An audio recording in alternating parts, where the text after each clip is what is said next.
Saat Tuhan memberikan lo ujian hidup yang berat, apa lo masih mau mengasihi Tuhan? Apa lo masih mau yang namanya menjalankan kehendak-kehendak Dia, tapi lo tahu gitu, seakan-akan hidup lo tuh ditinggalin sama Tuhan.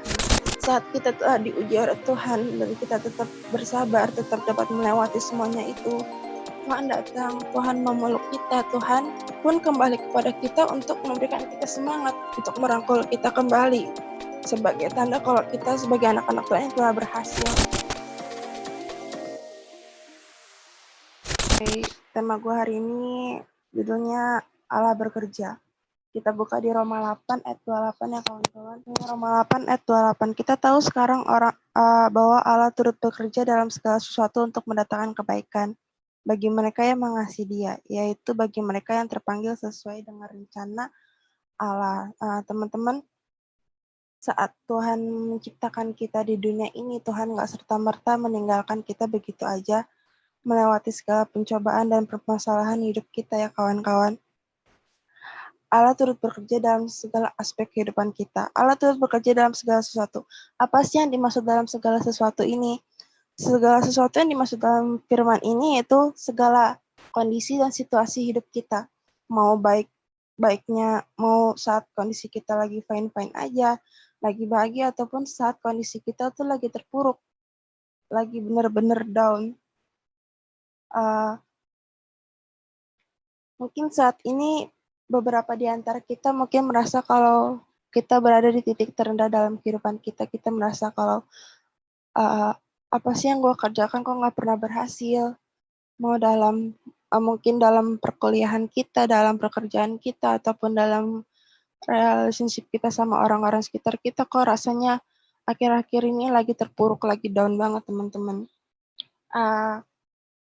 Karena itu penting bagi kita buat kita cari tahu gimana sih cara kerja Tuhan dalam kehidupan kita. Yang pertama, Allah nggak pernah pakai jalan pintas. Tuhan tuh Allah yang nggak suka cara instan ya teman-teman.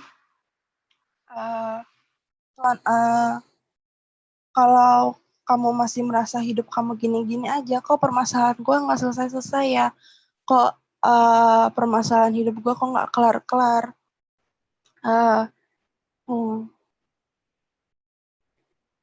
Kok hidup gue masih gini-gini aja? Sabar teman-teman. Mungkin permasalahan yang ada di hidup itu sebagian dari prosesnya Tuhan. Tuhan mau kita slow but sure. Artinya Tuhan mau kita menikmati proses yang daripada Dia untuk mendewasakan kita semua. Yang kedua, Allah mau lu usaha. Saat kita diciptakan Tuhan oleh di dunia ini, Tuhan menciptakan dunia ini hanya dengan firman dan perkataan Dia. Tuhan berfirman, jadilah laut, jadilah tumbuhan, segalanya pun jadi. Tapi saat Tuhan menciptakan kita, apakah Tuhan hanya dengan berkata-kata? Enggak. Tuhan menciptakan kita itu dengan usaha.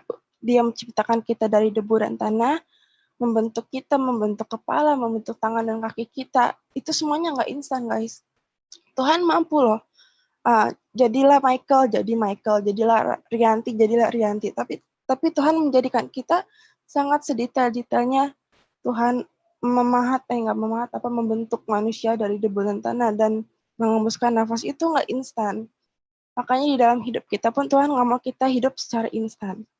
Yang kedua, Allah mau kita usaha. Segala sesuatu untuk mendatangkan kebaikan. Tuhan pakai kata di sini itu mendatangkan. Artinya apa? Nggak serta-merta plok langsung jadi di situ depan. Tuhan, aku mau duit, plok turun dari langit duit. Enggak, teman-teman. Seumpama lu punya mobil misalnya ya, mobil ini bisa mendatangkan lu dari Tangerang ke Papua misalnya. Bisa, mobil itu bisa mendatangkan lu dari Tangerang ke Papua, tapi kalau lu cuman hengkang kaki diem doang tuh mobil nggak bakalan gerak. Lu harus ngendarin tuh mobil pakai skill lu, baru mobil itu bisa mendatangkan lu dari tempat lu ke tempat yang lu mau. Artinya apa? Ada usaha, dan Tuhan pakai kata di sini itu mendatangkan. Hanya mendatangkan, tapi kalau lu nggak punya usaha untuk mendapatkan kebaikan daripada Tuhan, itu nggak akan berhasil, guys. Makanya Tuhan mau kita usaha, kita bekerja. Jadi anak Tuhan tuh nggak boleh malas. Yang ketiga, tetap mengasihi Tuhan. Di saat hidup lu hancur, di saat lu merasa kalau semuanya sia-sia, pertanyaannya sekarang kayak gini. Saat Tuhan memberikan lu ujian hidup yang berat, apa lu masih mau mengasihi Tuhan? Apa lu masih mau yang namanya menjalankan kehendak-kehendak dia, tapi lu tahu gitu, seakan-akan hidup lu tuh ditinggalin sama Tuhan. Gue pernah merasa kayak gini, teman-teman. Saat hidup gue merasa di titik terendah dalam hidup kita, dipertanyakan lagi, apakah Tuhan mengasihi kita? Kok kayaknya Tuhan ninggalin kita dan gak peduli sama kita? Enggak ya teman-teman, di ayat ini dikatakan kalau sesuatu untuk mendatangkan kebaikan bagi mereka yang mengasihi dia. Artinya apa? Kalau walaupun dalam keadaan lo yang masih berat, walaupun keadaan hidup lo yang berat, Tuhan akan mendatangkan kebaikan, tapi bagi mereka yang tetap percaya kalau Tuhan itu mengasihi kau. Jadi, jangan pernah merasa kalau beban hidup lo tuh arti dari Tuhan itu jahat. Enggak kok. Tuhan sayang sama kita semua, teman-teman. Nah, setelah 3 poin ini kita lalui, itu tandanya kita berhasil melalui ujian daripada Tuhan. Dan ketika kita melewati ujian daripada Tuhan, disitulah kita lahir sebagai orang-orang terpilih daripada Tuhan yang masuk dalam rencana Tuhan. Kita lihat di sini kisah Ayub. Dalam kitab Ayub diceritakan Tuhan mengizinkan pencobaan yang terjadi pada Ayub. Semua tahu lah ya kisah tentang Ayub, di mana ketika ia berada di titik terendah dia, kekayaan dia semua hilang, keluarganya pun meninggalkan dia, penyakit yang terjadi pada dia itu bertubi-tubi. Tapi pertama, dia sabar. Dia tahu ini bukan tanda kalau Tuhan meninggalkan dia. Yang kedua, dia pun tetap berusaha menyenangkan hati Tuhan walaupun dia tahu kehidupan dia sedang terpuruk. Yang ketiga, dia tetap mengasihi Tuhan. Ketika istrinya bilang, sudahlah tinggalkan Tuhanmu, tapi dia nggak mau guys. Dia tetap bertahan sama prosesnya Tuhan sampai Tuhan pun mengembalikan semua yang dia miliki itu berkali-kali lipat. Nggak ada kok istilahnya Tuhan jahat sama kita. Jadi teman-teman, ketika kita menjadi orang-orang terpilih yang masuk dalam rencana Tuhan, disitulah kita punya tiket. Istilahnya kayak golden ticket lah ya, untuk masuk ke kerajaan Allah. Kita buka di Ayub 5 ayat 18. Penny bacain Ayub 5 ayat 18 dong. Karena dialah yang melukai, tetapi juga yang membebat, dia yang memukuli, tetapi yang tangannya menyembuhkan pula. Tuhan itu Allah yang baik, Allah yang mengasihi kita, tapi juga Tuhan itu Allah yang adil. Artinya apa? Tuhan itu mendidik kita. Kalau kita lihat ayat 17 ini, sesungguhnya berbahagialah manusia yang ditegur Allah. Sebab itu janganlah engkau menolak didikan yang maha kuasa. Artinya Tuhan mendidik kita, Tuhan menempa kita, Tuhan memberikan percobaan dalam hidup kita itu bukan semata-mata kalau Tuhan iseng. Tuhan mendidik kita, menempa kita. Dan maksud ayat ini kalau dia yang memukul, bukan yang memukul bonyok gitu ya teman-teman. Maksudnya pencobaan yang kita hadapi itu yang dimaksud dengan kata memukul. Itu pun salah satu cara Tuhan untuk mendidik kita sebagai anak-anak yang kuat. Tuhan, sebenarnya kita tahu nggak sih planning Tuhan untuk hidup kita, untuk dunia ini tuh ada ayatnya, pergilah jadikanlah semua bangsa yang mulutku. Itu tuh planning Tuhan yang paling utama teman-teman.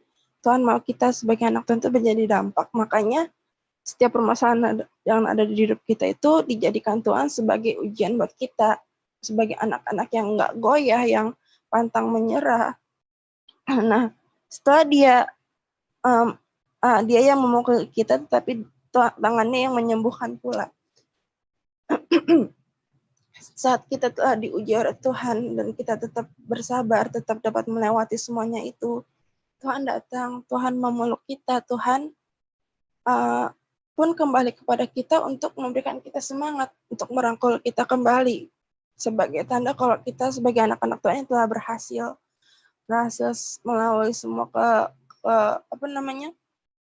pencobaan hidup kita, teman-teman. So jangan pernah merasa kalau hidup kita sendiri.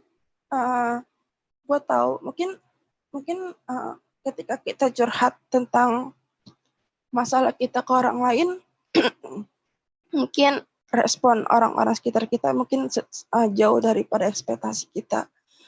Ketika orang ngomong udah sabar aja dan sebagainya, gue tahu itu berat. Cuman tempat terbaik untuk kita mengadu itu ya berdoa kepada Allah. Walaupun nggak secara langsung ya Tuhan berkata kepada kita, sabar ya anakku. Tapi ketika kita telah mengadu, kita punya saat teduh sama Tuhan, itu gue percaya kok pasti ada namanya hati kita tuh jadi tenang, hati kita tuh serasa dipeluk gitu loh sama Tuhan. Makanya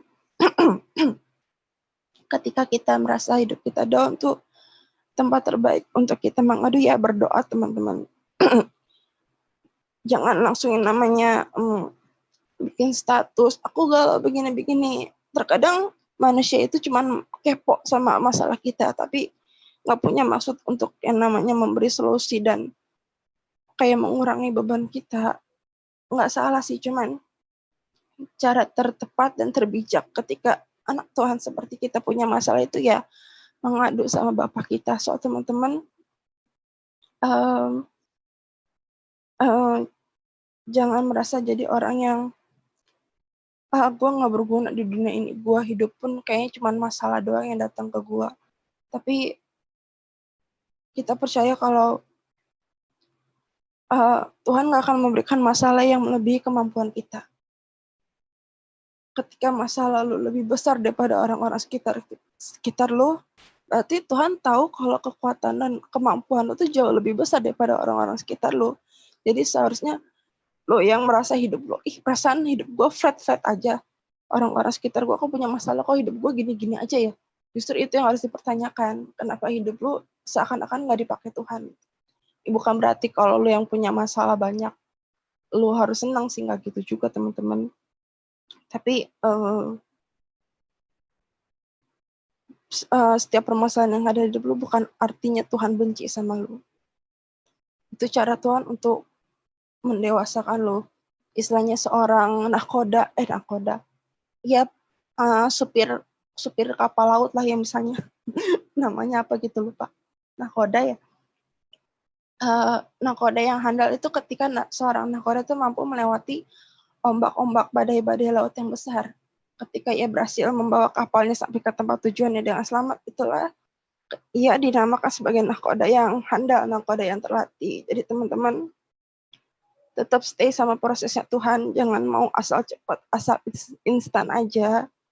Tuhan tuh Tuhan yang mencintai sebuah proses. Dia nggak suka kita blok langsung jadi orang yang hebat. Enggak teman-teman.